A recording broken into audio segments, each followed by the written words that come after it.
সুন্দর পৃথিবী ছেড়ে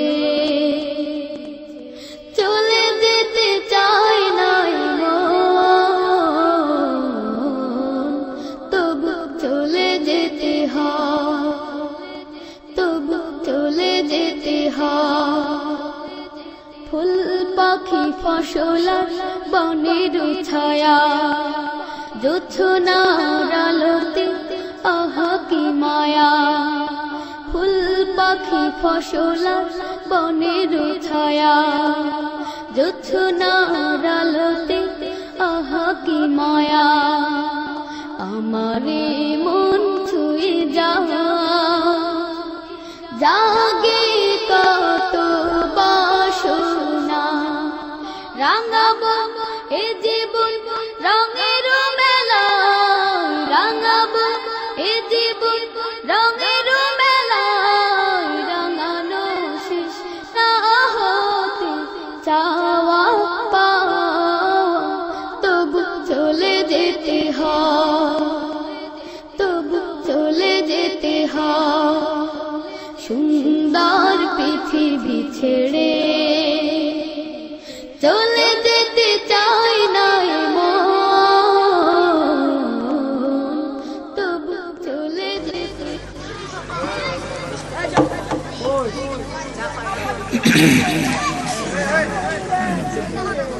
আসসালামু আলাইকুম ওয়া রাহমাতুল্লাহ। ভালো আছেন সবাই?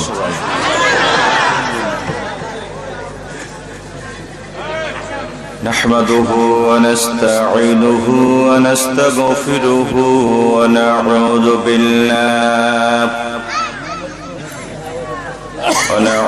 بالله من شرور أنفسنا ومن سيئات أعمالنا. من يهد الله فلا مضل له ومن يضلله فلا هادي له. ونشهد أن لا إله إلا الله وحده لا شريك له. ونشهد أن سيدنا ومولانا محمدا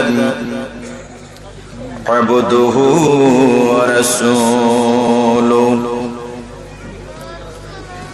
الذي أرسله بالحق بشيرا ونذيرا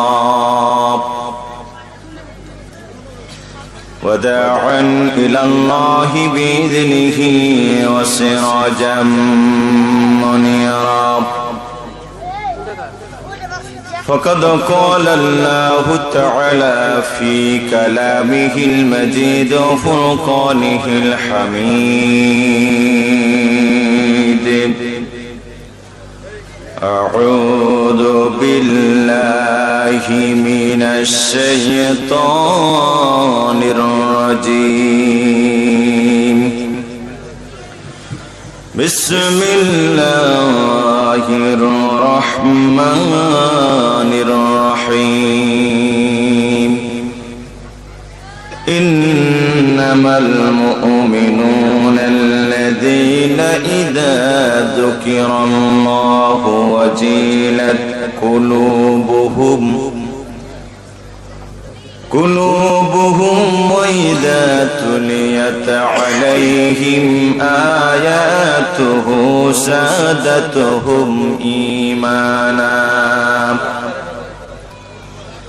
زادتهم إيمانا وعلى ربهم يتوكلون.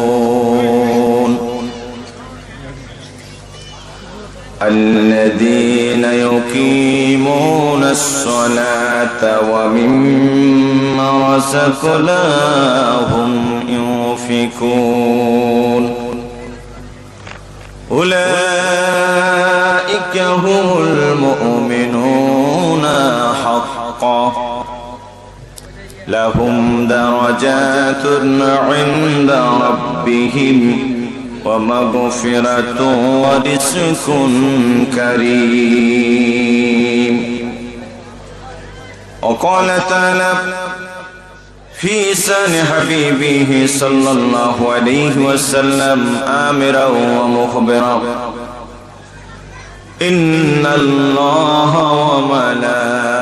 وملائكته يصلون على النبي يا أيها الذين آمنوا صلوا عليه وسلموا تسليما اللهم صل على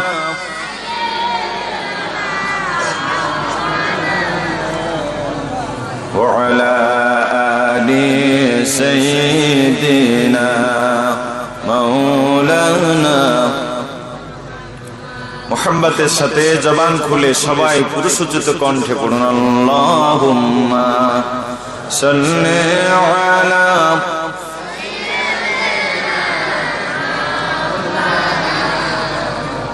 ওয়া আলা আলি সাইয়্যিদিনা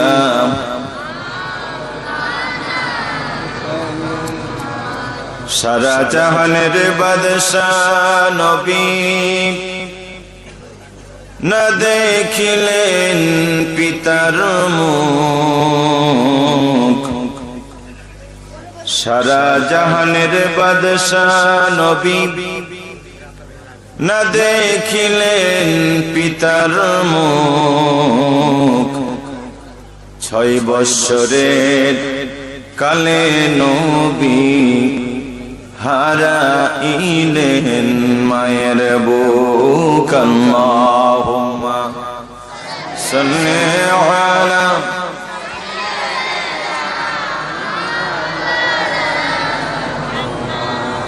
ওয়া আলা আলি সাইয়্যিদিনা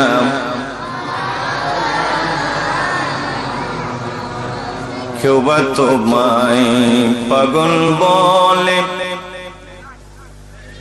কেউ বা বলে জাদুঘর কেউ বা তোমায় পাগল বলে ও নবী কেউ বা বলে জাদুঘর আল্লাহর কোরআন দেয় যে সাক্ষ্য শ্রেষ্ঠ তুমি পয়গম্বর আল্লাহুম্মা জোরে জোরে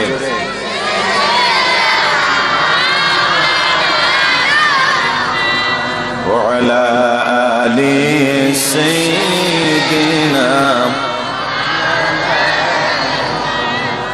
আল্লাহুম্মা আমিন ربنا ظلمنا أنفسنا وإن لم تغفر لنا وترحمنا لنكونن من الخاسرين رب ارحمهما كما ربياني صغيرا ربنا تقبل منا إنك أنت السميع العليم وتب علينا إنك أنت التواب الرحيم سبحان ربك رب العزة عما يصفون وسلام على المرسلين والحمد لله رب العالمين لا إله جور لا إله سبحان الله والحمد لله لا إله এই নীল আকাশ সবুজ পৃথিবী সবই তোমার দানে নীল আকাশ সবুজ পৃথিবী সবই তোমার দান ঠিক না বেঠিক জীবন দিয়ে রাখব মোরা এই কোরআনের মানে নীল আকাশ সবুজ পৃথিবী সবই তোমার দান লা ইলাহা লা ইলাহা।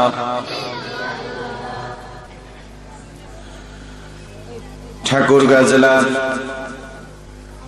বড়ুয়াল পশ্চিম পাড়া মসজিদ কর্তৃক আয়োজিত অর্ধকার ঐতিহাসিক কোরআনুল কারীমের মাহফিলের সম্মানিত সুযোগ্য পরম শ্রদ্ধেয় সম্মানিত সভাপতি সাহেব ইতিপূর্বে অত্যন্ত গুরুত্বপূর্ণ আলোচনা করেছেন। এতদ অঞ্চলের সকলের শ্রদ্ধাভাজন আমার আত্মার আত্মীয় বিশিষ্ট আলেম দ্বীন হযরত মাওলানা মোশাররফ হোসেন সাহেব, উপস্থিত ওলামায়ে কেরাম, এতদ অঞ্চলের প্রত্যেকটি শিক্ষা প্রতিষ্ঠান থেকে আসা পরম শ্রদ্ধেয় শিক্ষক বৃন্দ, দেশ গড়ার কারিগর সম্মানিত যুবক ভাইয়েরা, অত্যন্ত আদরের স্নেহের কচি ও কাচারা, পরম শ্রদ্ধেয় আমার মুরব্বী বৃন্দ, পর্দার আড়ালে অপেক্ষমান অবলা সরলা সম্মানিতা মা ও বোনেরা, আসসালামু আলাইকুম ওয়া রাহমাতুল্লাহ। শুকরিয়া আদায় করছি সে মহান মাবুদের দরবারে, আল্লাহ রাব্বুল আলামিন আজকের এই কোরআনের বরকতময় মাহফিল আমাদের উপস্থিত করেছেন। সে আল্লাহর দরবারে কালিমাতু শুকর, সকলেই পড়ি আলহামদুলিল্লাহ। শত কোটি দুরূদ তাসলিমাত বর্ষিত হোক প্রিয় রাসূল, প্রিয় নেতা সাইয়্যিদুল মুরসালিন, যিনি এসেছিলেন এই পৃথিবীতে একটি সোনালী সমাজ, সোনার মানুষ উপহার দেওয়ার জন্য। দিন বদলের সনদ মহাগ্রন্থ আল কোরআন হাতে করে গোটা জাতিকে মডিফিকেট করে, যেখানে ছিল খুন, রক্তপাত, জেনা, ব্যভিচার, ধর্ষণ, ছিনতাই, রাহাজানি, লুটতরাজ, সমাজের প্রতিটি জায়গায় কানায় কানায় পরিপূর্ণ হয়েছিল অন্যায়, অসত্য, বিশৃঙ্খলা। মানুষের বেঁচে থাকার কোনো অধিকার ছিল না। মানুষের এই পৃথিবী বসবাসের অনুপযোগী হয়ে পড়েছিল, যেখানে নারী জন্মগ্রহণ করা ছিল অপরাধ। সুদ, ঘুষ, মূর্তি পূজা থেকে জাতিকে মুক্ত করে একটি সোনালী সমাজ, সোনার মানুষ গড়ে দিয়েছিলেন যে নেতা ও রাসূল। তার প্রতি ভক্তি ভরা দুরূদ পড়ি সাল্লাল্লাহু আলাইহি ওয়াসাল্লাম। শুনতে এসেছি কোরআন। কি শুনতে এসেছি বলেন তো? এই কোরআনে কি কোনো ভুল আছে? আমরা যদি জিজ্ঞেস করি কোরআন, ও কোরআন তুমি কেমন কিতাব? আল্লাহর কোরআন বলল আলিফ লাম মিম যালিকাল কিতাবু লা রাইবা ফীহ। এটা সেই কিতাব যার ভিতরে কোনো ভুল নেই, ভ্রান্তি নেই, সন্দেহের অবকাশটুকু। তুমি নির্ভেজাল কিতাব, তোমাকে মানলে আমাদের লাভ কি? আল্লাহ পাক শোনালেন, ফামান তাবিয়া হুদায়া ফালা খাউফুন আলাইহিম ওয়ালা হুম ইয়াহজানুন। আল্লাহ পাক বলেন, আমার এই হেদায়েত নামা যদি তোমরা মেনে নাও, শুনে রাখো দুনিয়ার আখিরাতে তোমাদের জন্য কোনো চিন্তার ভয় থাকবে না। পড়ি আলহামদুলিল্লাহ। প্রিয় ভাইরা, সেই কোরআন থেকে সূরা আনফালের মাত্র 3টি আয়াত আপনাদের সামনে পড়েছি। আল্লাহর কোরআন এই কয়টি আয়াতের মধ্যে খাঁটি মুমিনের গুণাবলী বর্ণনা করেছেন। খাঁটি মুমিন কারা? কারা প্রকৃতপক্ষের মুমিন? আজ তো কলার ঝুঁকিয়ে বলা হয় আমরাই খাঁটি, আমরাই প্রধান, আমরাই আসল, বাকি সব নাকি নকল। কি ভাইজান বলছে না? বলছে না? তো কে আসল আর কে নকল বলে দিবে আল্লাহর কোরআন। কে বলবে? আল্লাহ পাক বলেন, ইন্নামাল মুমিনুনা আল্লাযীনা ইযা যুকিরাল্লাহু ওয়াজিলাত কুলুবুহুম। জোরে জোরে বলুন আলহামদুলিল্লাহ। খাঁটি মুমিনের 1 নাম্বার গুণাবলী আল্লাহ বলছেন, মুমিন তারা যখন তাদের সামনে আল্লাহর কথা উচ্চারণ হয় তখন তাদের হৃদয়টা কেঁপে ওঠে। আমার ভাইয়া, আপনাদের নিয়ত ভালো আছে তো? তাফসীর মাহফিলগুলিতে, জালসা মাহফিলগুলিতে অনেকের অনেক নিয়ত, দূর দূরাজ থেকে লোকেরা আসে, দেখি তো হুজুরের চেহারা কেমন, হুজুরের কণ্ঠ কেমন, হুজুর কত উঁচা, কত বড় পাঞ্জাবি গায়ে দেয়, কি ঠিক না?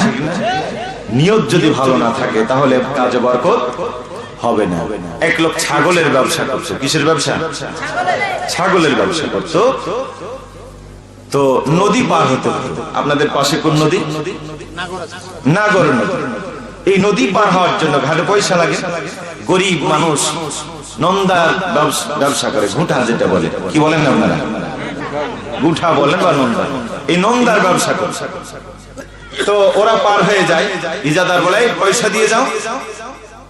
তো ওরা বলে যে আমরা গরিব মানুষ, নন্দার ব্যবসা করি, পুঁজি তো কম। ইজাদার বলে ঠিক আছে যাও। ওদের আর টাকা লাগে। এই ছাগলের ব্যবসায়িক এ বেচারা চিন্তা করলো যে কায়দা একটু চেঞ্জ করা দরকার। ওরা নন্দা আছে বললেই মাফ হয়ে যায়, আর আমাকে প্রতিদিন 10 টাকা 20 টাকা লাগে। তো কায়দা চেঞ্জ করতে হবে। কি করতে হবে? পরের দিন আসলো, দূরে নদীর উপরে বস্তা এনে, ছালা এনে ওই ছাগলটাকে বস্তার মধ্যে ঢুকিয়েছে। সুন্দর করে মুখটা পেঁচিয়ে ডালির ওপর রেখে এবার মাথায় করে নামছে ঘাটে। ইজাদার বলতেছে এই ভাই টাকা দিয়ে যাও। ওখান থেকে বলতেছে যে আমি গরিব মানুষ, নন্দার ব্যবসায়ী, এই ছালার মধ্যে বস্তার মধ্যে নন্দা। ইজাদার বলে ঠিক আছে যাও। মনে মনে চিন্তা করে যে যাক, কাজ হয়ে গেছে, ফাঁকি তো দিতে পেরেছি। হ্যাঁ, এতদিন তুমি আমার কাছে টাকা নিয়েছো, যে বুদ্ধি পেয়েছি আর তোমার টাকা দিব না। মনে মনে দারুণ খুশি, চলে গেছে ওপার। অনেক দূর যাওয়ার পরে চিন্তা করে কি ব্যাপার, ছাগল পোঁ করে না, পাও করে না, ভেও করে না, ভোঁ করে না, নড়েও না, চড়েও না, আছে না। অনেক দূর নিয়ে গিয়ে তারপরে নামায় আস্তে করে মুখ খুলে দেখে ছাগল মরে শেষ। আচ্ছা বলেন তো এই লোকটার নিয়ত ভালো ছিল? নিয়ত খারাপ হওয়ার কারণে পুঁজি শেষ, পুঁজি পাটা সব শেষ। এর জন্য নিয়তকে ভালো করতে হবে। নিয়তের কত দাম। আমার জাতির পিতা, জাতির পিতা কে বলেন তো?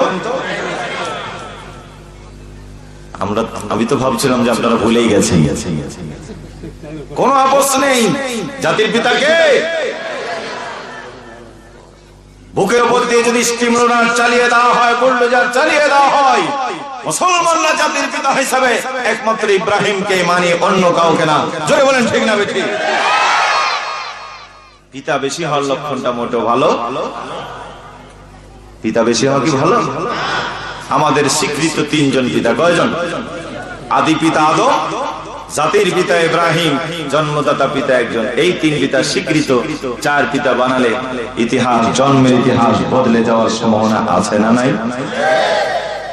প্রিয় ভাইরা, সেই ইব্রাহিম আলাইহিস সালামকে অগ্নিকুণ্ডে ফেলা হয়েছে।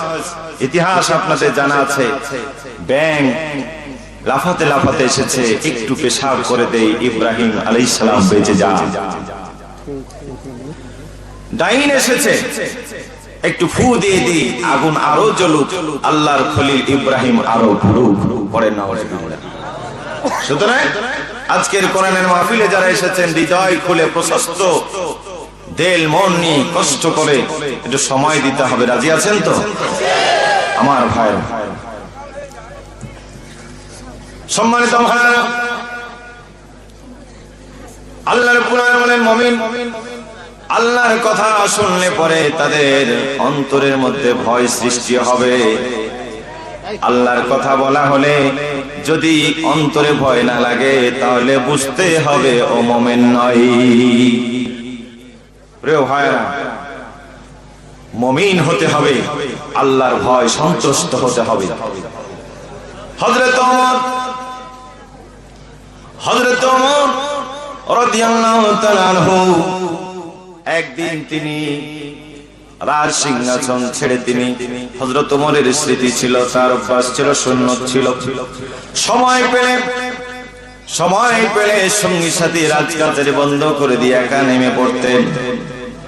দিক থেকে দিগন্তে বিভিন্ন জেলায় তিনি সফর করতেন, বিভিন্ন জায়গায় সফর করতেন। কোন জায়গায় কি ঘটে? কারণ হলো শুধুমাত্র পার্লামেন্টে বসে আইন করে দিলে হবে না, আইনের বাস্তবতা দরকার। যে বাহিনীকে দিয়ে আইন বাস্তবতা হবে, ওদের ভিতরে যদি নৈতিকতা না থাকে, ওই বাহিনী দিয়ে কোনোদিন আইন শৃঙ্খলা ধরে রাখা যায় না। বলেন ঠিক না বেঠিক? হযরত ওমর গেলেন দেখতে, একটা পল্লী অঞ্চল দিয়ে হাঁটছেন, নিভৃত পল্লী অঞ্চল। একজন রাখাল অনেকগুলি ছাগল চড়াচ্ছে। কি কষ্ট হচ্ছে নাকি? দোয়া করে দেব। হযরত ওমর বলতেছেন, রাখাল বালক, আল্লাহর ভয় কাকে বলে?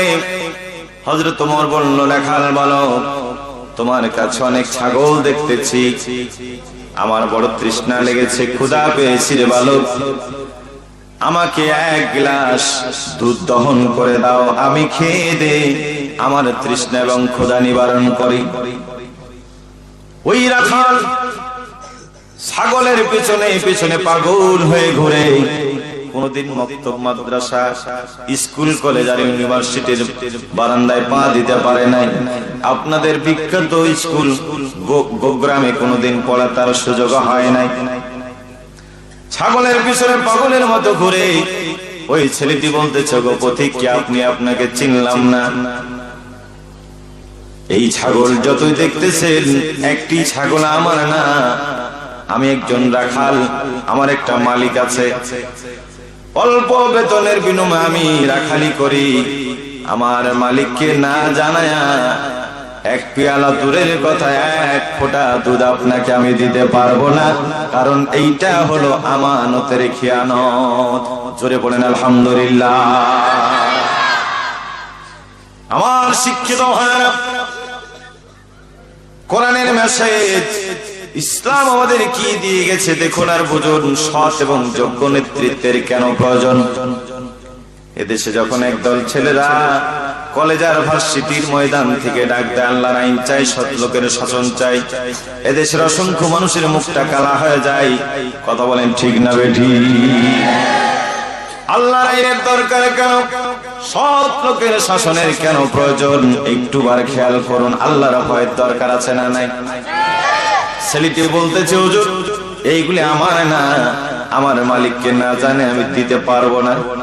হযরত ওমর মনে মনে আনন্দ হয়, মনে মনে খুশি হয়েছে। আরে ছেলে, তোমার ভিতর, তুমি একটা রাখাল, তোমার ভিতরে আল্লাহ ভীতি দেখে বড়ই মজা লাগলো, আনন্দ পেল, কিন্তু আর একটু পরীক্ষা করা দরকার।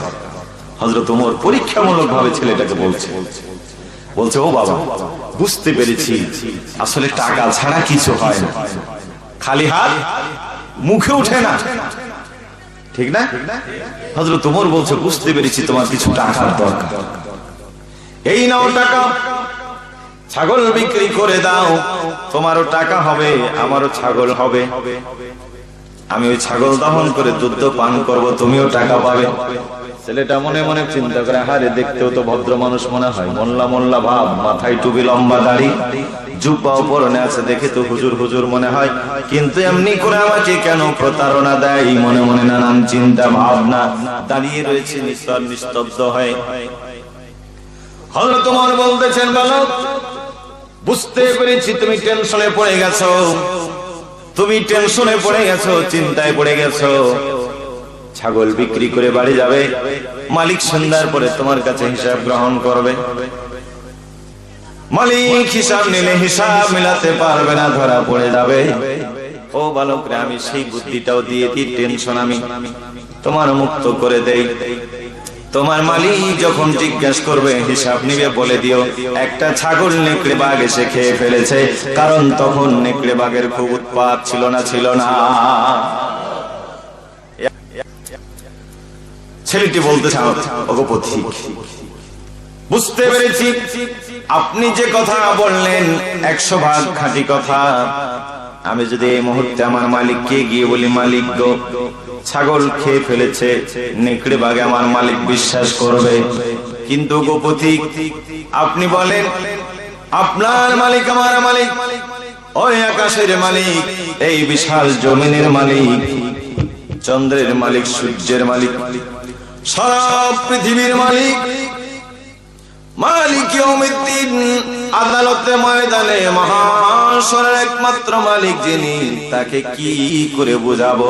জোরে জোরে বলেন আলহামদুলিল্লাহ, আরো জোরে বলেন মারহাবা, লিল্লাহি তাকবীর।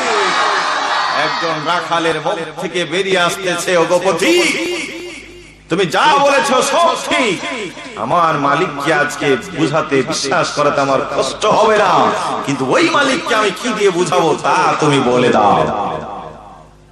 হযরত ওমর বুকের সাথে চেপে ধরে বলতেছেন, রাখাল তুই কি আমারে চিনিস? ছেলেটি বলছে যে চিনার প্রয়োজন হবে না, আমি আল্লাহকে ভয় করি। হযরত ওমর বলতেছেন, আমি হলাম খলিফাতুল মুসলিমিন আমিরুল মুমিনিন। ওরা খাল দেখতে এসেছিলাম ইসলামের শিক্ষা, কোরআনের নৈতিক শিক্ষা, আল্লাহর ভয় এই জাতির ভিতরে শিক্ষা ঢুকেছে কিনা। আজ তোমার ভিতরে যে আল্লাহ ভীতি দেখলাম, আমার মন বলে এই মদিনা রাষ্ট্রে আর কোনোদিন চুরি ডাকাতি হবে না। বলেন আলহামদুলিল্লাহ। সামনে আল্লাহর কথা বলা হলে পরিচয় ভয় জাগ্রত হবে। বলেন আলহামদুলিল্লাহ। 2 নম্বরের কোয়ালিটি, وَإِذَا تُلِيَتْ عَلَيْهِمْ آيَاتُهُ زَادَتْهُمْ ঈমানা। মুমিনের 2 নম্বর কোয়ালিটি হলো, তাদের সামনে যখন আল্লাহর কোরআন বলা হবে তখন তাদের ঈমান বেড়ে যাবে। বদমাশ শয়তান যারা মুমতাজের গান হলে লাফায় উঠবে, কিন্তু আল্লাহর প্রেমিক যারা কোরআন শুনলে তারা লাফ দিয়ে উঠবে, ঈমান বৃদ্ধি হবে। ভাইজান কথা ঠিক না বেঠিক? এই কোরআন শোনার জন্য হযরত বেলাল রাদিয়াল্লাহু তাআলা আনহু মক্কা টাউন থেকে 1700 কিলোমিটার দূর থেকে এই কোরআনের মহব্বতে বেলাল ছুটে এসেছেন। পড়েন আলহামদুলিল্লাহ। হযরত আম্মার রাদিয়াল্লাহু তাআলা আনহু ছোট্ট ছেলেটা, তখন জ্ঞান ভালো হয় নাই, এই কোরআন শুনলেন আর পড়লেন লা ইলাহা ইল্লাল্লাহু মুহাম্মাদুর রাসূলুল্লাহ সাল্লাল্লাহু আলাইহি ওয়াসাল্লাম। মাকে এসে বললেন, মা বুঝলো, কালমা পড়লেন। পিতাকে বললেন, পিতাও কালমা পড়লো। একই পরিবারের 3টি ফুটন্ত গোলাপ কোরআনের সুবাসে সুশোভিত হয়েছে। আবু জেহেল কেমনে জানতে পেরেছে? আবু জেহেল জানতে পেরেছে তার দাসী সুমাইয়া এবং তার স্বামী ইয়াসির এবং তার পুত্র আম্মার ইসলাম গ্রহণ করে কালমা পড়ে কোরআনের একজন কর্মী হয়ে গেছে। আম্মারকে ধরলো, মায়ের চোখের সামনে আম্মারকে পিটালো। প্রতিটি চাবুকের আঘাতে শরীর থেকে রক্ত বেরিয়ে আসতেছে, চামড়া কেটে গোশত আলাদা হয়ে যায়। সন্তান গড়াগড়ি দিতেছে, রক্তের বন্যায় ভেসে যেতেছে বালুকণাগুলি। মা কি এই দৃশ্য দেখতে পারে? বলেন পারে নাকি? আমাদের জনম দুঃখিনী মা এমনই মায়া মমতা দিয়েছেন আল্লাহ রাব্বুল আলামিন।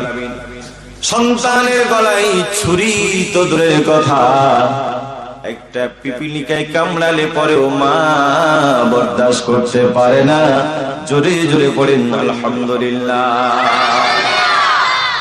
আমরা যখন ছোট ছিলাম, মা কাজে ব্যস্ত, দাদি কাজে ব্যস্ত, চাচিরা কাজে ব্যস্ত। আমি হাঁটতে চলতে পারতাম না বলে পিপিলিকার গর্তে পা রেখেছি। পিপিলিকা আমাকে কামড় দিয়েছে। আমার আন্দোলনের ভাষা আল্লাহ আমাকে দিয়েছিলেন কুহু কুহু করে কান্না। আমি কান্নার আওয়াজ তুললাম, আমার কান্নার আওয়াজ দাদির কানে গেল না, চাচির কানে গেল না, পাড়া প্রতিবেশী কারো কানে আমার আঘাত, আমার আওয়াজ গেল না। কিন্তু জনম দুঃখী ভুক্তভোগিনী মা তার কান এড়িয়ে যেতে পারলো না। মায়ের কলিজায় হাত লেগেছে। ওই পিপিলিকার কামড় আপনার আমার পায়ে লাগার আগে যেন মায়ের অন্তরটা কলিজাকে কামড় দিয়েছে। জোরে বলুন সুবহানাল্লাহ। সব কাজ ফেলে রেখে মা এসে কোলে নিয়ে আদর করে পিপিলিকা মুছিয়েছে আর 2 চোখের পানি ছেড়ে ছেড়ে কেঁদেছে। বলেন ঠিক না বেঠি? ওই মা অনেকের বেঁচে নাই। রহিম আর করিম 2 জন কলেজে পড়ে, ছুটি হয়েছে বাড়ি যায়। ছুটি হয়েছে, বাড়ি যাচ্ছে। একজন রহিমের বাবা বেঁচে আছে, করিমের বাবা বেঁচে নাই। টেলিফোন করে বলেছে আব্বা বাড়ি আসতেছি। রহিমের বাবা বাড়ির থেকে বেরিয়ে রাস্তার উপরে দাঁড়িয়ে আছে। রহিমের বাবা হাত বাড়িয়ে বলল, বাবা রহিম, কষ্ট করে এসেছো, ব্যাগ দাও, ব্যাগটা আমার হাতে দাও। বাবা চলো, তোমার মা নতুন নতুন খানা করেছে, অপেক্ষা করতেছি। তোমার বাস আসার কথা ছিল 3টায়, এখন বাজে সন্ধ্যা 6টা, তোমার মুখটা কালো হয়েছে।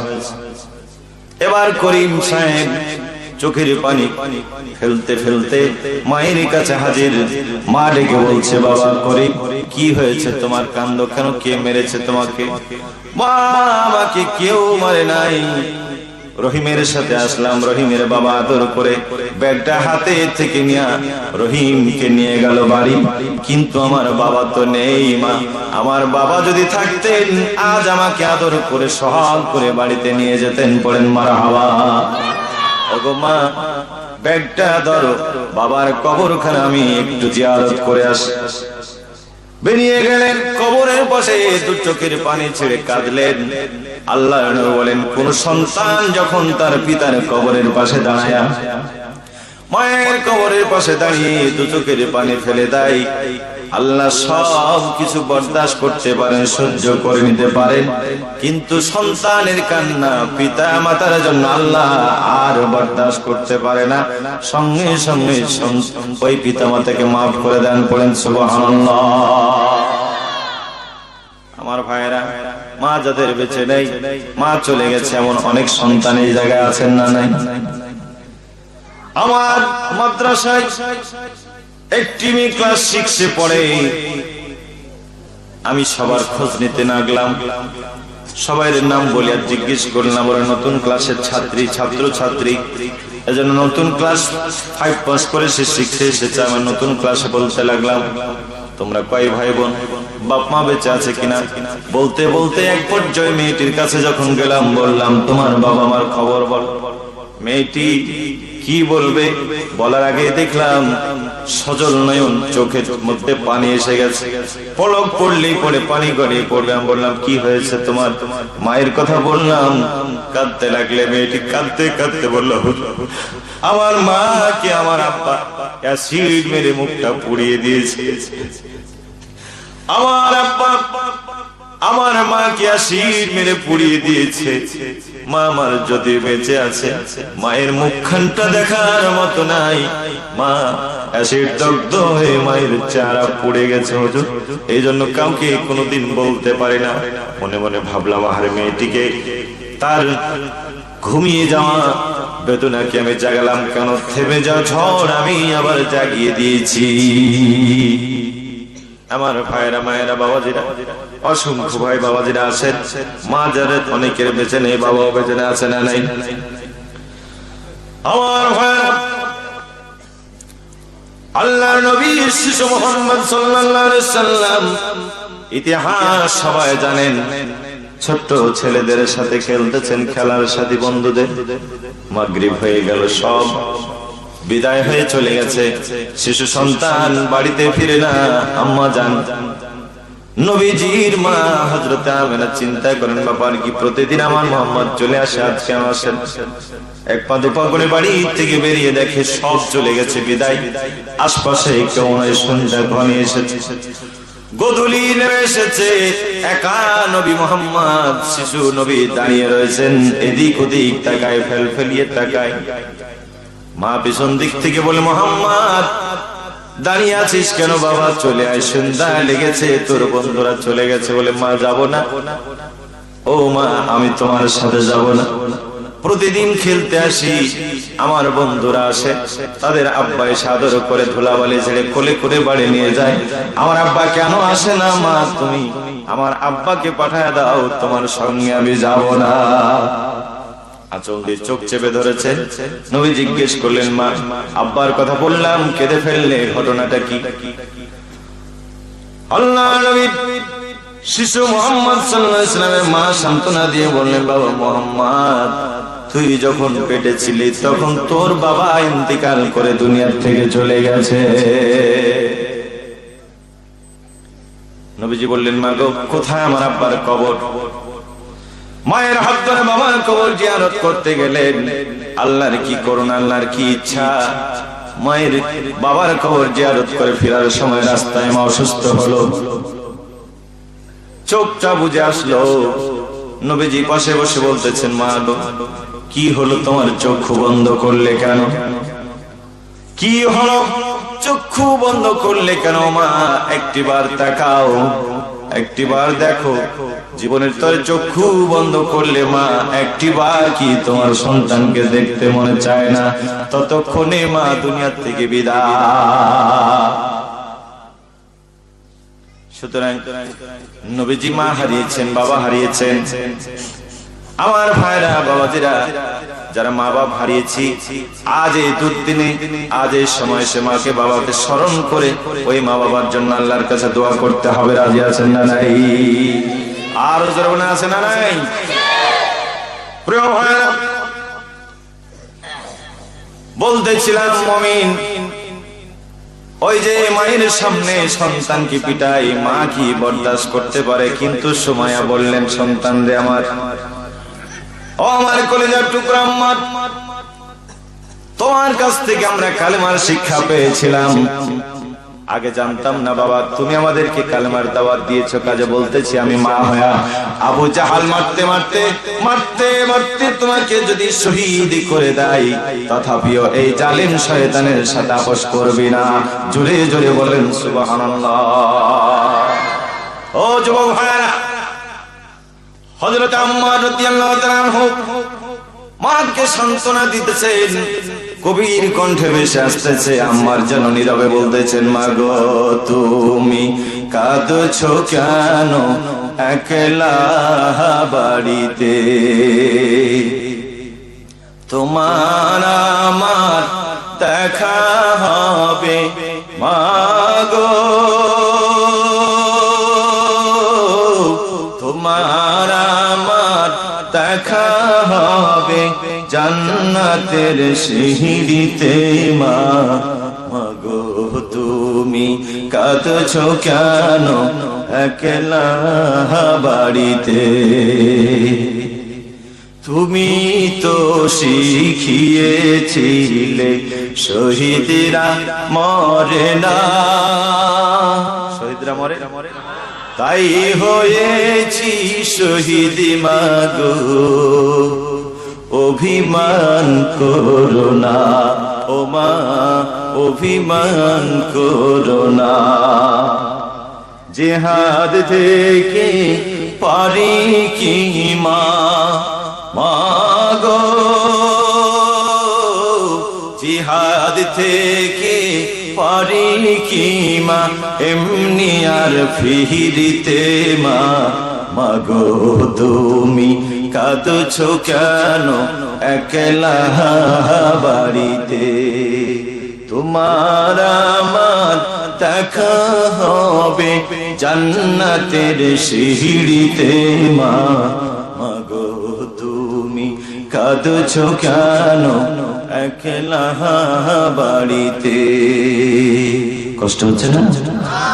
তোমার ছেলে মিশে আছে মিছিলে মিছিলে, খুঁজে নিও তারে তুমি শহীদি সেই দলে।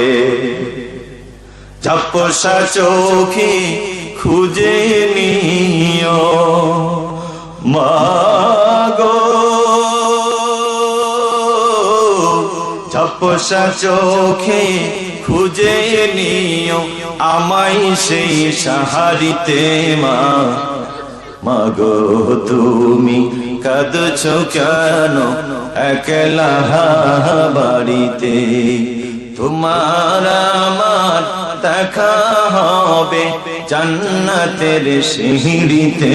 মা গো, তুমি কাঁদছো কেন একলা বাড়িতে? পড়েন আলহামদুলিল্লাহ। মায়ের চোখের সামনে সন্তানকে হত্যা করা হলো, স্বামীকে হত্যা করা হলো। এরপরে সময়ের হাতে পায়ে তালা লাগায়া দড়িয়া রশি পেঁচায় নির্মম ভাবে হত্যা করা হয়েছে। ইতিহাস আপনারা জানেন। মরে গেছেন, চলে গেছেন, শহীদ হয়েছেন, কিন্তু আল্লাহর কোরআন থেকে এক চুল পরিমাণ পিছন দিকে আসেন নাই। বলেন মারহাবা। ইমাম আজম আবু হানিফার উত্তরসূরি, ও বড় ইমামের বড় অনুসারীরা, আপনার আমার নেতা হযরত ইমাম আজম আবু হানিফা রাহমাতুল্লাহ আলাইহি 8 বছর ধরে জেলখানায় বন্দী করেছে। কয় বছর? 8 বছর। মাত্র 2.5 বছর হয়েছে। ঘাবড়াবার কারণ নাই, 2.5 বছরে ঘাবড়ানোর কারণ নাই। আমাদের ইতিহাস হলো 8 বছর ধরে আমাদের নেতাকে আটকে রেখেছে। শুধু তাই না, ইমাম আবু হানিফাকে বলা হয়েছিল, ইমাম সাহেব 8 বছর ধরে জেলখানায় আছেন, কষ্ট কি আপনারা হয় না? তিনি বললেন, কষ্ট তেমন হয় না, মাঝে মধ্যে কষ্ট লাগে। সেইটা হলো মাঝে মধ্যে এই শয়তানরা আমার মাকে নিয়ে আসে জেলখানার গেটে, আমার মাকে জেল গেটে এনে আমাকে ভিতর থেকে এনে মায়ের সামনে আমাকে পিটায়। প্রতিটি চাবুকের আঘাতে রক্ত পেটে বেরিয়ে যায়, চামড়া কেটে যায়, গোশত হাড্ডি থেকে আলাদা হয়ে যায়। আর আমার মা জনম দুঃখিনী দাঁড়িয়ে দাঁড়িয়ে দেখে। আমি লক্ষ্য করতাম, মা আমার যখন আসতো দূর থেকে দেখতাম মায়ের চোখে পানি, কিন্তু আমার শরীরে যখন আঘাত লাগতো, চাবুক আসতো, দেখতাম মায়ের চোখের পানি শুকিয়ে গেছে। কেমন কথা! আগে কাঁদতো, মার দেখে, অত্যাচার দেখে মা কান্না বন্ধ করে দিত। জিজ্ঞেস করলেন, মা আমাকে যখন আঘাত করে তখন তুমি কাঁদো না, চোখের পানি ফেলো না? মা বলতেছেন, ইমাম আবু হানিফা, ওই শয়তানরা মনে করে আমার সামনে তোমাকে পিটালে আমি বেহুশ হয়ে পাগল হয়ে আমি তোমাকে তাদের সাথে আপোষ করতে বলবো। আর আমি যদি তোমার সামনে কাঁদি, তোমাকে যখন অত্যাচার করা হবে, মা যদি তোমার সামনে কাঁদি, তাহলে তুমি ভারসাম্য হারিয়ে যাবে, ঈমান হারা হয়ে যাবে, ধৈর্য হারা হয়ে যাবে। সেজন্য আমি মা শোককে সবুরে পরিণত করে আমি শক্ত পাথর হয়ে দাঁড়াই।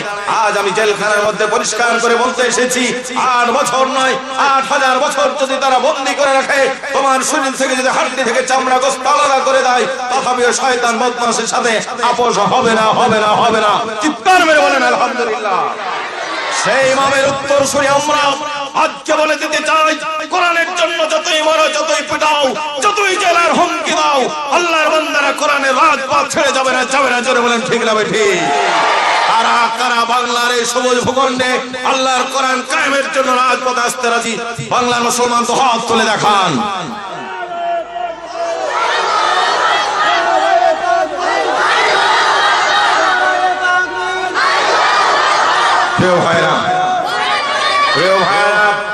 আজকের এই গণজোয়ার প্রমাণ করেছে মানুষ কোরআন ভালোবাসে। আমি ইকরামুল হকের চেহারা তথা তো দেখতেই পাচ্ছেন।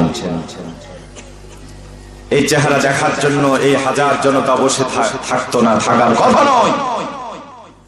আমার কণ্ঠ তো বুঝতেই পারছেন, এই কণ্ঠ শুনে হাজার জনতা বসে থাকার কোনো কথা ছিল না, আমি বিশ্বাস করি না। বসে আছেন এই কোরআনের মহব্বতে, কথা ঠিক না বেঠিক?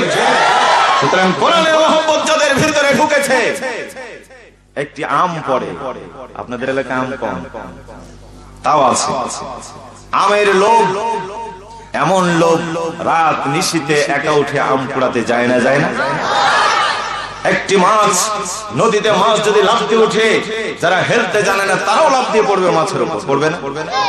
একটি মাছের লোভে যারা হেলতে পারে, একটি আমের লোভে যারা ঝড় বন্যা, তারপরে ওই বিদ্যুতের ভয়কে উপেক্ষা করে যে সন্তান দৌড় দেয়, যে বৃদ্ধ দৌড় দেয়, যে মা বোন দৌড় দেয় একটি আমের লোভে, আম নয়, মাছ নয়, যে জান্নাতের প্রতিশ্রুতি আল্লাহ তাআলা মুমিনদেরকে দিয়েছেন। ইন্নাল্লাযীনা ক্বালু রাব্বুনাল্লাহু সুম্মা ইসতাকামু তাতানাজ্জালু আলাইহিমুল মালায়েকাতু আল্লা তাখাফু ওয়া লা তাহজান ওয়া আবশিরু বিল জান্নাতিল্লাতী কুনতুম তুআদুন।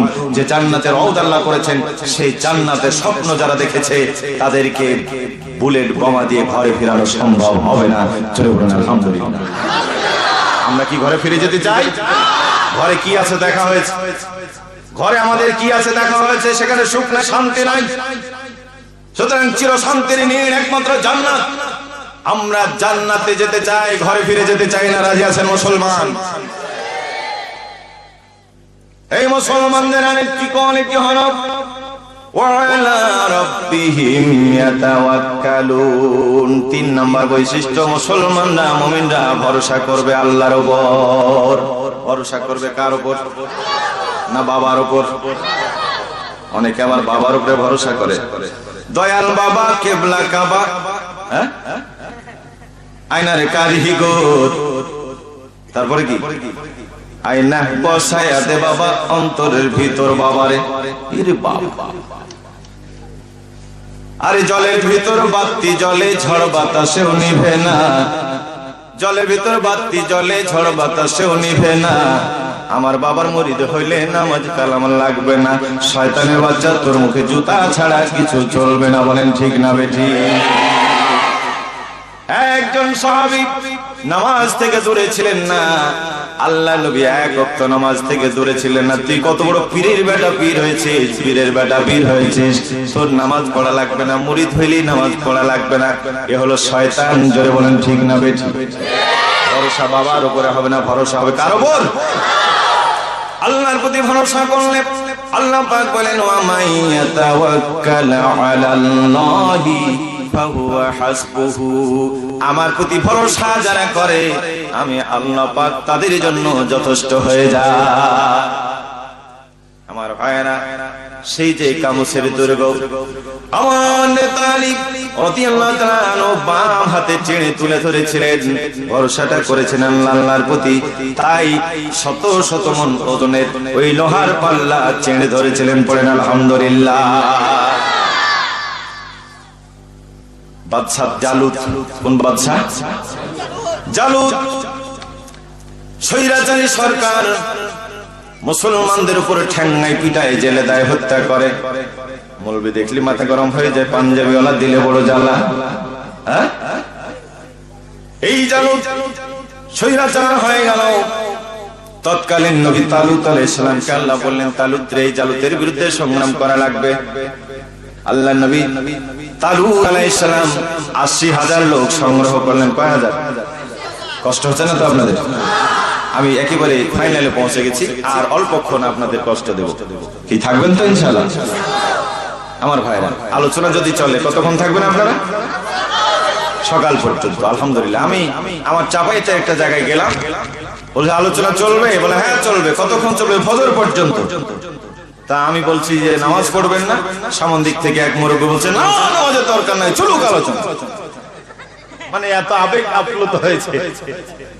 তো এই কাজ করলে চলবে না। আমি কিন্তু ওই ওয়াজ শোনাতে পারবো না। ফজর পর্যন্ত ওয়াজ শুনবেন, নামাজ পড়বেন না, এটা হবে না। আমি ধারণা করে বলতে পারি এই মাহফিলে অনেক লোক আছেন যারা মাগরিবের নামাজ পড়েননি। আছে না? ঈশার নামাজ পড়েননি। আল্লাহ বাঁচালে ফজরের নামাজও পড়বেন না, এমন লোকও আছে। কি ভাইজান, কথা ঠিক না? ঠিক না? লাভ কি হবে? আমরা কি নিয়ত করতে পারি যে আজ যতদিন বাঁচবো নামাজ ছেড়ে দেব না? কি বলেন? নিয়ত করতে পারি কি পারি না? সবাই আমরা নিয়ত করি। কারা কারা পারবো হাত তুলে দেখান তো আল্লাহকে। আল্লাহকে হাজির নাজির দেখবেন, আমাকে দেখার জন্য না। আমরা যতদিন বেঁচে থাকবো, হে আল্লাহ আমরা নামাজ ছেড়ে দেব না, আমাদেরকে নামাজের মহব্বত দাও। পড়েন আল্লাহুম্মা আমিন। প্রিয় ভাইরা, ৮০,০০০ লোক নিয়ে তালুত আলাইহিস সালাম এসেছেন। এটা নিভাই দেন চাচা, এটা দরকার নেই। ৮০,০০০ লোক নিয়ে এসেছেন, আর জালুত এসেছেন ৩ লক্ষ লোক নিয়ে। কত লক্ষ? ৩ লক্ষ। ওদিকে জালুত এমন পালওয়ান, এমন বাহাদুর। তাফসীরের মধ্যে পড়লাম, এই ভাই তাফসীরের মধ্যে পড়লাম জালুতের দেহ এত বিশাল, সকাল বেলায় একটা উট গোস্ত করে, একটা উটের ৫ মণ ৭ মণ গোস্ত হয়। জালুত সকাল বেলায় ব্রেকফাস্ট করার জন্য একটা উট খেয়ে ফেলত। সুবহানাল্লাহ বলবেন না? এত বিশাল দেহের অধিকারী ৩ লক্ষ সৈন্য নিয়ে এসেছে ময়দানে। আর তালুতের সাথে কত? ৮০,০০০। আল্লাহ বললেন, তালুত তোমার এই ৮০,০০০-এর মধ্যে কিছু মুনাফিক আছে, এই মুনাফিকদেরকে বাছাই করতে হবে, কারণ মুনাফিক সাথে থাকলে কাম ভালো হবে না। কিন্তু মুনাফিককে এটা তো আর শরীরে লেখা নাই, কপালে লেখা নাই। আল্লাহ বললেন, তালুত নদী পার হতে হবে, নদী পার হওয়ার সময় তুমি বলে দিও তৃষ্ণা যতই লাগুক নদীর পানি পান করা যাবে না, তবে জীবন বাঁচানোর জন্য 1 অঞ্জলি 2 অঞ্জলি পানি পান করা যাবে, এর বেশি না। এই ঘোষণা তালুত আলাইহিসসালাম নদীর কিনারে দাঁড়ায় দিলেন। মুনাফিকরা মনে মনে চিন্তায় করলো পানির তলায় ডুব মেরে খাবো, তাই দেখবেটাকে। এজন্য মুনাফিকরা পানির তলে মাথা লুকিয়ে পেট ভরে পানি পান করলো। কিতাবের মধ্যে এসেছে, তাফসীর ইবনে কাসির পড়ে দেখবেন, সূরা বাকারা তাফসীরে এসেছে ৮০,০০০ লোকের মধ্য থেকে মাত্র ৩১৩ জন মর্দে মুমিন নদীর ওই পারে গেলেন, বাকিরা নদীর কিনারে চিৎপট হয়ে পড়ে থাকলো। ৩ লক্ষ সৈন্যের মোকাবিলায় মাত্র ৩১৩ জন বদরী সাহাবীদের সংখ্যার সাথে তাদের সাহাবী ওপারে গেলেন। নবী তালুত আলাইহিস সালাম গালে হাত লাগায় চিন্তা করতেছেন, আয়রে ওরা আছে ৩ লক্ষ সশস্ত্র ক্যাডার বাহিনী, আর আমার সাথে মাত্র ৩১৩ জন, কি করে তাদের সামনে লড়া যায়? কিন্তু আল্লাহ তাআলা অভয় দিয়ে বলেন, লা তাহজান ইন্নাল্লাহা মা'ানা। জোরে জোরে বলেন আলহামদুলিল্লাহ। মুমিনরা চিন্তা করো না, তোমাদের সঙ্গে আমি আল্লাহ রাব্বুল আলামিন আছি। দুনিয়ার সবচাইতে পাওয়ারফুল শক্তি যেটা, সেটা আছে মুমিনদের হাতে। বলেন আলহামদুলিল্লাহ। আমার ভাইরা, যুবক ভাইরা, করে দেব সব, জি জি জি, খেয়াল আছে আমার ভাইরা। ৩ লক্ষ সৈন্য, জালুত তাদেরকে বলেছে ঘুমায়া থাকো, তোমরা সব ঘুমায় যাও, যুদ্ধে যাওয়ার দরকার হবে না, আমি একাই তালুত বাহিনীকে ধ্বংস করে দিয়ে তারপরে তোমাদের সাথে নাস্তা করব, অহংকারী স্বৈরাচারী। তালুত আলাইহিস সালাম বললেন, কে আছো সর্বপ্রথম ওই জালুতের বিরুদ্ধে অস্ত্র ধরবে? এত বিশাল পাহাড়ের সাথে লড়াই করবে, কে সাহস পায় না? সামন দিক থেকে একটা ছোট্ট ছেলে, বয়স তার মাত্র 11 বছর বা 13 বছর, 11 থেকে 13 বছর একটা ছেলে দাঁড়িয়ে বলতেছে, নবী গো, আমাকে অনুমতি দেন, আমি ওই দুষ্ট দুরাচার শয়তানের বিরুদ্ধে সংগ্রাম করব। এই 11 বছরের ছোট্ট কুচ্চি সৈনিক, তার নাম হচ্ছে হযরতে দাউদ আলাইহিস সালাম। তখন তিনি শিশু নবী, হাত তুলেছেন। তালুত আলাইহিস চিন্তা করতেন, এত বড় বাহাদুর নেতার সাথে এই ছোট ছেলেটাকে পাঠানো ঠিক হবে? দাউদ আলাইহিস সালাম বললেন, সাহস করেন নেতাজি, আমাকে অনুমতি দেন। বিরাট ইতিহাস, সংক্ষেপে বলি, অনুমতি দিয়া দিলেন, যাও। মর্দে মুমিন মুজাহিদ 11 বছরের ছেলে দাউদ যাচ্ছে 3 লক্ষ সৈন্যের সেনাপতি জালুতের বিরুদ্ধে সংগ্রাম করতে, লড়াই করতে। আমার ভাইয়েরা, পিছন দিক থেকে একটি পাথরের নুড়ি বলতেছে, ওগো দাউদ, কোথায় যাও? পড়েন আলহামদুলিল্লাহ। পাথরের জবান খুলে বলতেছে, দাউদ কোথায় যাও? বলে, যেতেছি জালুতের সঙ্গে লড়াই করতে, বলে আমাকে নাও, আমি তোমার সাথে থাকলে কাজে লাগবো, শয়তান মারার কাজে আমি খুব ভালো পারদর্শী। ঘুরিয়ে নিলেন ব্যাগে, আর একটু সামনে গিয়ে বাম দিক থেকে আর একটা পাথর বলতেছে, আসসালামু আলাইকুম দাউদ, কোথায় যাও? কোথায় কোথায়? বলে, যেতেছি জালুতের বিরুদ্ধে। বলে, স্বৈরাচার ধ্বংস করার জন্য আমি বড় হাতিয়ার, আমাকে নাও। আরেকটু দূরে গেলেন, আরেকটি পাথর সালাম করে বলল, দাউদ আলাইহিস সালাম সেটাও নিলেন, ব্যাগে নিলেন। এবার দাউদ আলাইহিস সালাম ঘুরছেন, জালুত ঘুরতেছে ময়দানে, বড় বড় চোখ করে দূরে তাকাই, সামনে এসেছে 25 সেনার, চোখে তো তার লাগে না। দাউদ আলাইহিস সালাম, ওই কোন দিকে তাকাইছো? আমি এসেছি তোমার সাথে লড়াই করতে। জালুত বলছে যে, ঠাট্টা করে জায়গা পাও না, এই তুমি কে? যাও, ফিরে যাও, তোমার নেতাকে পাঠাও, তোমার নেতাকে পাঠাও, সবাই একসাথে আসুক, আমি একা একা মেরে আমার হাত, বিজয়ের হাতকে কলঙ্কিত করবো না, সবাই একসাথে আসতে বলো। আমি বলছে, ঠিক আছে, অহংকার করো না, একটু টেস্ট হোক তারপর। দাউদ আলাইহিস সালাম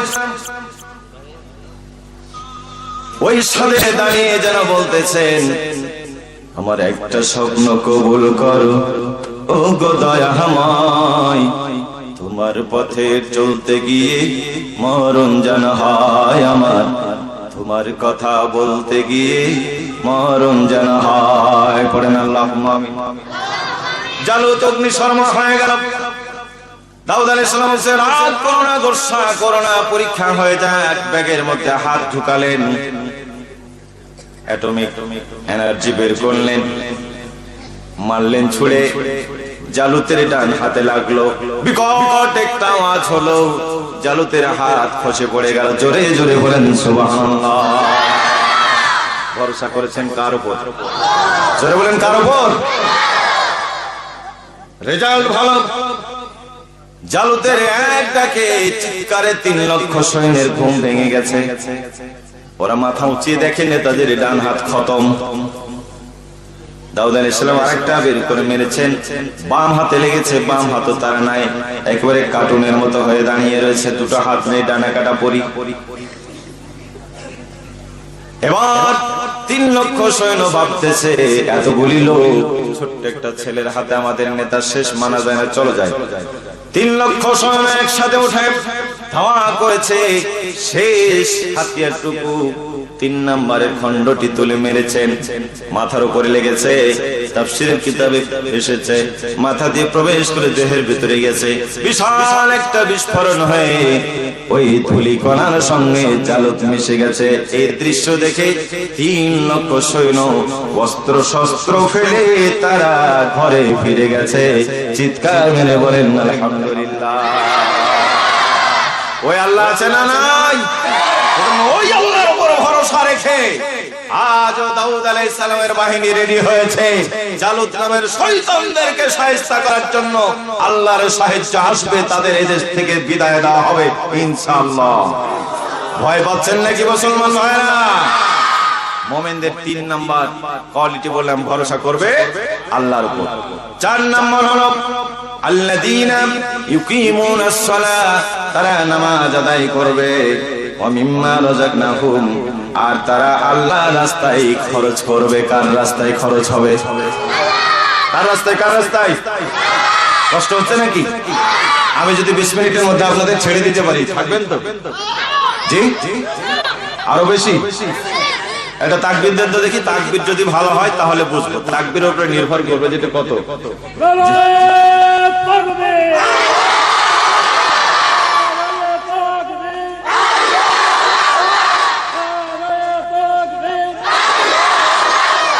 এতে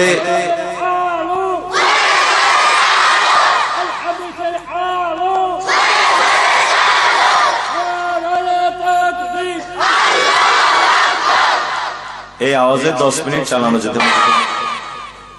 মুমিনদের 4 নম্বর বৈশিষ্ট্য হলো নামাজ পড়বে। যদি আজকের বাংলার মুসলমান নামাজ না পড়ো, মুমিন থাকে বলে বেটা বলো কি নামাজ না পড়তে পারে, ঈমান ভাব ঠিক আছে?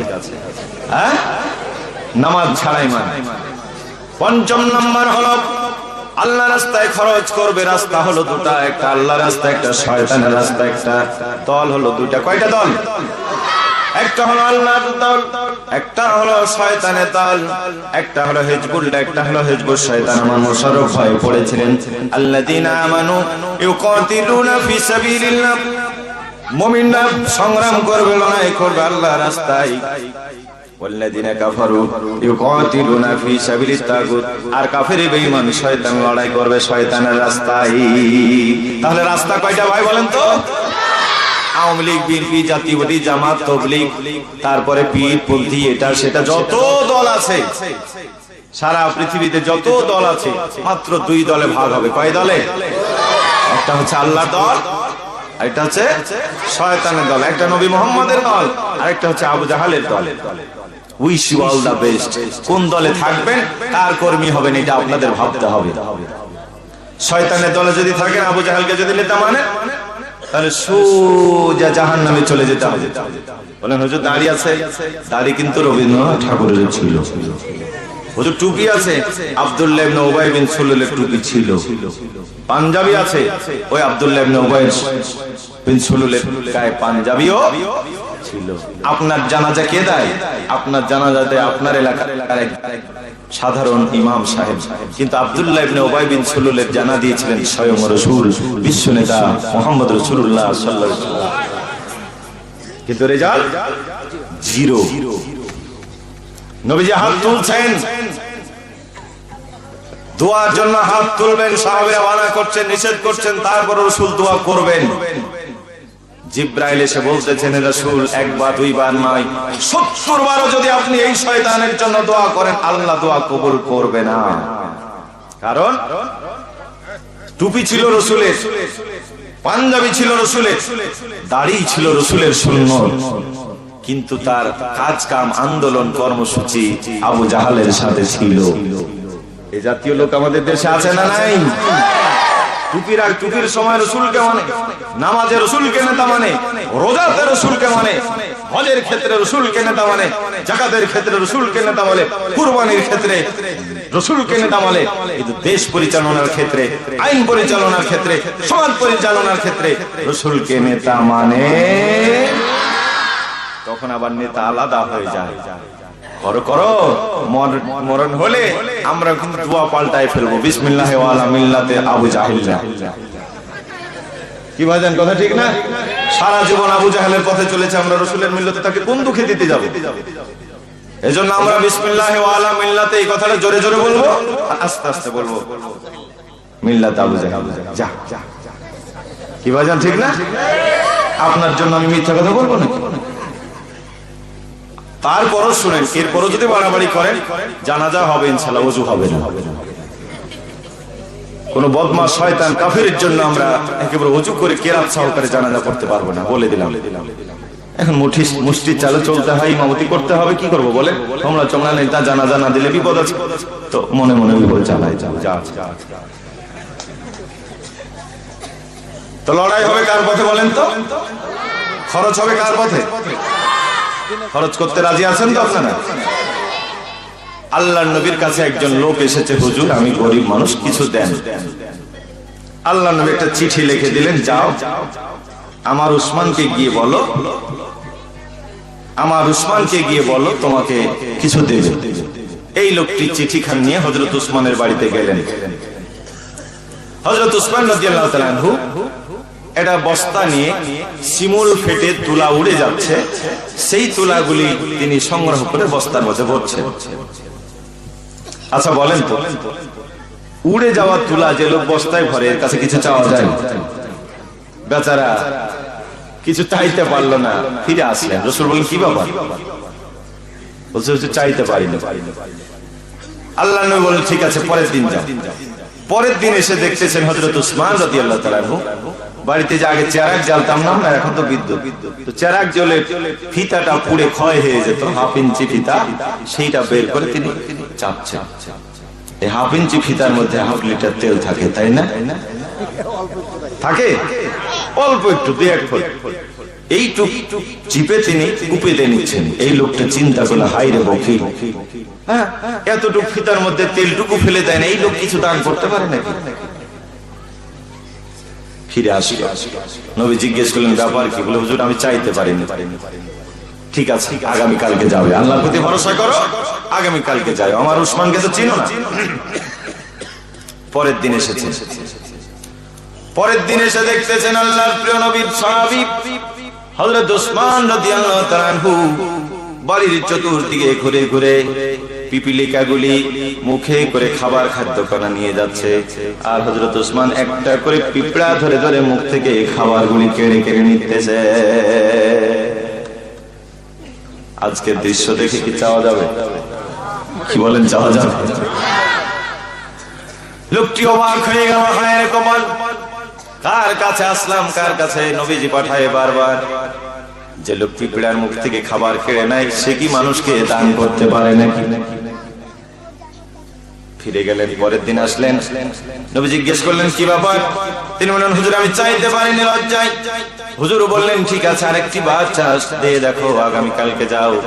এবার পরের দিন চতুর্থ দিন এসেছেন, মনটা তার ভালো না, আজকে আবার কি হয়?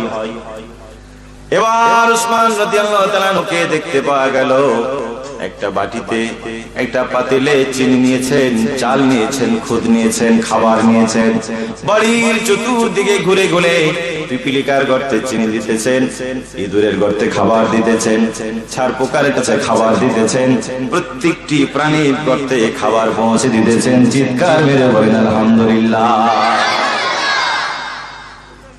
মনটা ভরে গেল। যেন পিপিলিকার খাবার দিতে পারে আমি মানুষ, আমার অভুক্ততা তিনি বুঝবেন।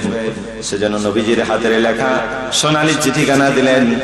আল্লাহর নবীর প্রিয় সাহাবী হযরত উসমান বললেন, আল্লাহর বান্দা, পরপর 3 দিন দেখলাম আজ তুমি চিঠি দিয়েছো। বলেন হুজুর, আসল ব্যাপার হলো আপনার আগের কর্মকাণ্ড থেকে আমি সাহস করতে পারি না। ফকির হলে কি হবে, আবার একটু বিবেক আছে। হ্যাঁ, হযরত উসমান বলেন, আল্লাহর নবী পাঠিয়েছে, একটু অপেক্ষা করো। আমার সিরিয়া থেকে একটি বাণিজ্যিক কাফেলা আসতেছে। সিরিয়া থেকে বিশাল একটা বাহিনী আসলো, উট আসলো, শতাধিক উট, 100 উটের একটা বাহিনী এসেছে। আল্লাহর নবীর সাহাবী উসমান রাদিয়াল্লাহু তাআলা আনহু বলেন, আল্লাহর বান্দা, এই উটগুলির মধ্যে থেকে সবচেয়ে সেরা উট, যেই উটের পিছনের উপরে মাল সামানা বেশি আছে, তুমি সেইটা ধরে নিয়ে যাও। জোরে জোরে পড়েন আলহামদুলিল্লাহ। লোকটা মনে মনে চিন্তা করে, দান না হয় করলো, এভাবে বললো কেন?